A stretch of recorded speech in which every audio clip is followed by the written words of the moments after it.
Country roads take me home to the place I belong, West Virginia. All right, we're back for Alien Covenant spoilers. You saw it. You know you liked it. Yeah, of course you did. This is good. This is a great movie. So let's just, this is the first thing I want to talk about. Favorite death. What's your favorite death in this movie? Favorite death?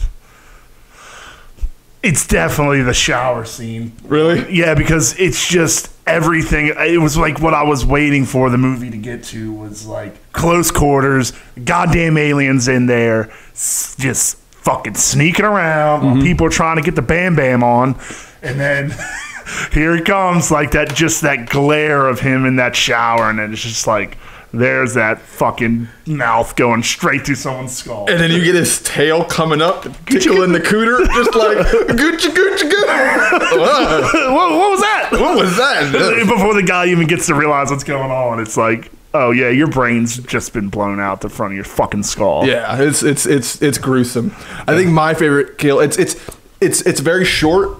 It's towards the beginning, but one of the Marines is like birthing one of the xenomorphs, and it literally is just like all like before the typical xenomorph comes out, all the ones where it's like this organism is trying to figure out the best way to do this, like the one through the back's fucking awesome. Yeah, and that one's closer to the classic, chest burster thing. It's coming out of the back, but you're getting that scene where there's two aliens that are being born at the same time.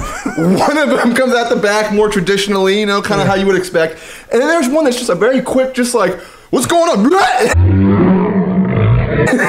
He shoots right out his fucking face. Out his guy's throat, just even like when the back one starts coming out, it's like that poor woman's face when she's like looking at his back, like, what's going on? It's just like a spray of blood right in her face. She's like, oh, yeah, she has that. What the fuck? What the fuck is going on? There's a moment when the xenomorph that comes out of that guy's back pops up, and it's like getting up.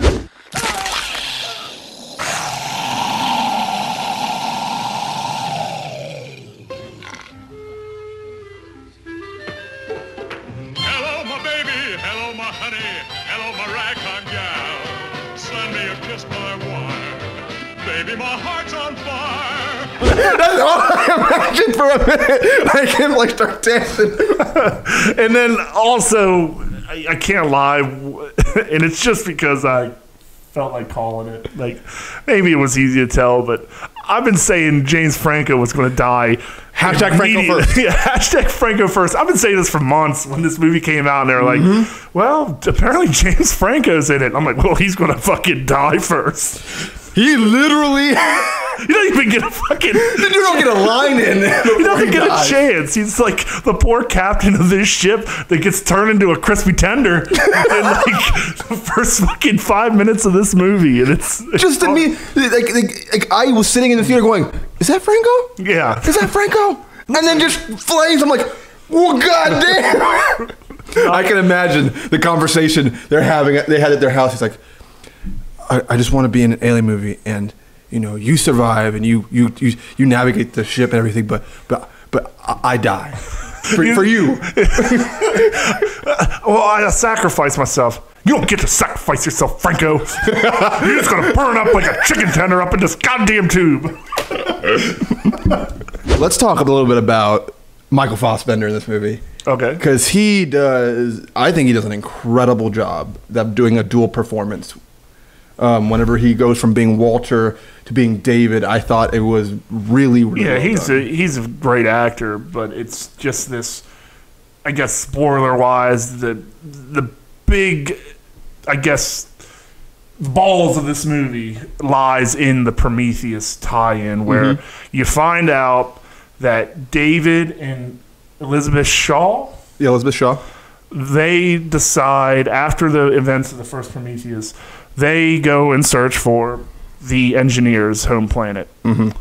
And that planet turns out to be the same planet that the Covenant ship decides to stop in a stupid way. Their ship gets in some kind of, storm, like it's some solar flare type of storm, and they have to wake up the crew, and the crew finds another planet that is apparently more habitable. Yeah. It's more beautiful, and it's only 2 weeks away, which they don't have to wait for 7 years. Yeah, they're already a little rattled and scared because they just had a big catastrophic incident. Yeah, they keep referring, they don't want to go back into cryo sleep. So they're afraid to do it. The new captain, who's a kind of a dickwad that takes over after Franco burns to death, he's like, well, we're going to this place, and despite all 12, like, I think she says, we searched for a decade for this planet that we're supposed to be going to, and we're just gonna be like, because this one's closer, we're just gonna go to this one. That's where you fucked up. That's where you fucked up. You shouldn't have done that. You sure about this, Captain?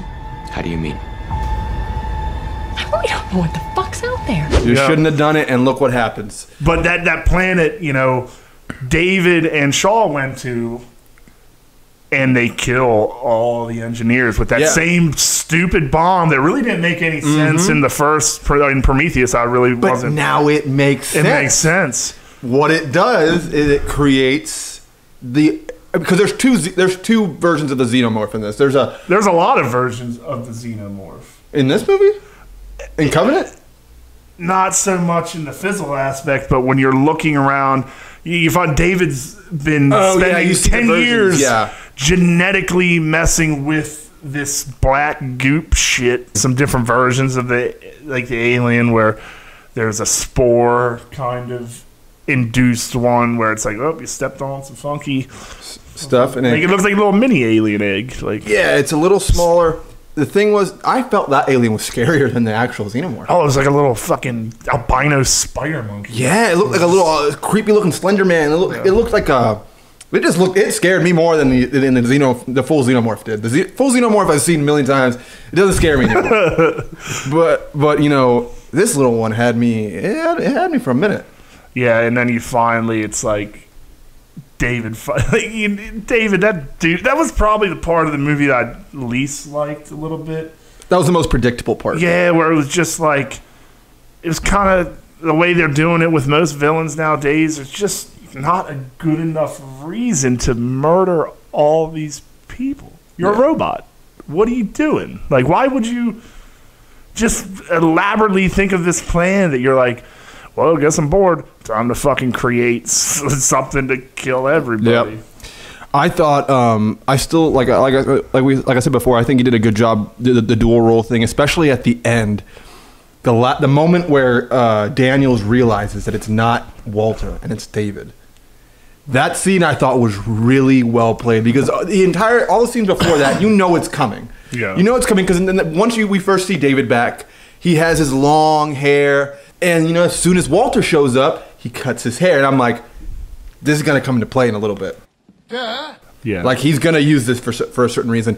And then the whole scene before that with the alien on the ship, you knew that he was helping them. But, it was kind of weird whether he was actually Walter or not. But the whole time you kind of knew he wasn't Walter. And then at the end, I thought that was terrifying when she was just like, will you still help me build that house on the lake? And he has that look like, what the fuck are you talking about? It's just like, that was disturbing. Just like his little shh, and then her trying to hit the thing and going to sleep slowly. I'm like, that's terrifying. Like you're going to sleep, and now there is a robot with 2,000 people and embryos, and he killed her. And the ability to it's almost a great ending just on the fact that it's like, all right. Where's David going to land this puppy? Yeah. We kind of know. We kind of know where. So the ship was on course to go to a planet called Uruguay 6. And by the end of this movie, David takes over Walter's place, puts everybody in hypersleep, takes over the ship, and he's taking the colonists there. Yeah, he starts spitting up. He spits up 2 embryos of the facehuggers. And he puts them in there, and he's just like, he takes the colonists there, and guess how the movie ends. Uruguay 6, in my opinion, is LV-426. It has to be. It has to be. Because LV-426 was a colony, and then something happened, and then the aliens took over. What's going to happen? They're going to go there. He's going to let the humans colonize, and once they're colonized enough to where he's like, all right, now to see what these things can do with a full colonization of people. It's going to be, we're going to see the colonization of LV-426 and the fall of LV-426. Yeah, but I kind of want it in this way that's like, you know, this hive aspect that the alien runs off of. Like, I almost want the whole planet to be completely taken over. It's going to be. And I just had a fucking explosion on my mind. Light bulb. We never saw Walter die. Who's to say Walter doesn't get in that engineer chair? It's just like, fuck this. I'm going to Org 6. I'm going to save my peoples. Yeah. And then he shows up, and then it's just kind of like Walter David standoff. You know, they probably both die, but it probably doesn't matter because by the end of it, the whole planet will be taken over by the right here. You heard it here first. Right here. Walter's not dead, apparently. Walter's not dead. Franco died first. We called that. We're calling this. Walter's going to come back. They're going to go to Org 6. He's going to show up. And Org 6 is LV-426. You heard it here first. Why not just call it? If you're Ridley Scott, why not just call it LV? Because he's dancing around it, man. He's dancing around it. You don't gotta dance for me. Just show me that motherfucker ripping apart everybody. That's what I pay the money for. Yep. And part of me I guess that's where that movie drops to that 8 for me. It's like maybe even I can get why people are like kind of kicking a little bit. It wasn't as bloody and it wasn't as much alien as I wanted, you know. But whenever you got the alien, I mean, it was intense. It's just you gotta wait till like the last 30 minutes for the true alien, and about halfway through you get the little albino spider monkeys, and then they kind of go back to that boring, like, oh, what the fuck has David been doing? You know, cutting up Mrs. Shaw for whatever reason. Like, do you think that she died like before she got to that planet? I honestly think he killed her. He killed her like he had to. As soon as that head was back on his body, he was just like, I'm gonna kill you now. That's kind of like, I get Fassbender's the top build and probably most important character, but it's just like you should probably just go back to the idea of the way that, you know, Bishop was, or well, even the first what was the name of the first Ash, where Ash was like just programmed from Wayland to protect the alien, protect the alien. But this one, it's kind of like this robot is just on his own. Yeah, he's on his own. He hates people and he wants to kill the human race. But last thing I want to talk about before we go, this movie, there's a certain point where you think it's going to end, and then it essentially becomes another movie. Yeah. After they get off the alien homeworld and they have, or not the alien homeworld, the engineer homeworld, and you know they have the epic showdown with that xenomorph. Yeah. And they crush him and they go to the ship.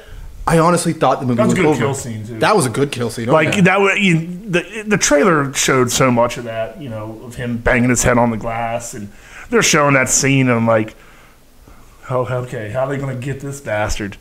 It's like that crane thing just like squishes him, and then all the acid's like burning eats through. I'm like, damn, man, we killed him. That was it. And then no, where did this alien come? It had to have come from the guy that had the face hugger on his face. Yeah, it had to have been it.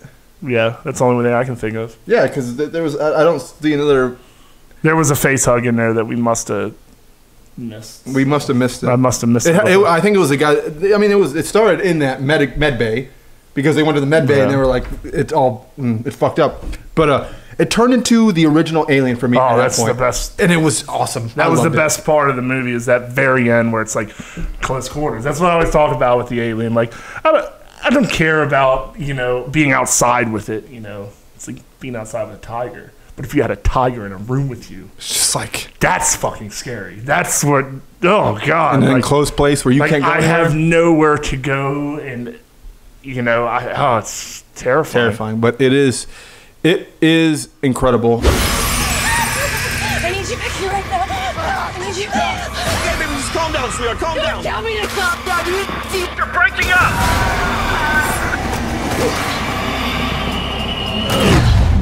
All of this to start our new life.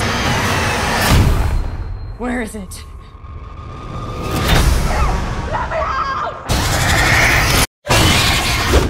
This This has been Jack and Hobby, the Cinema Pricks. We're having a good time here tonight. We will see you guys next time.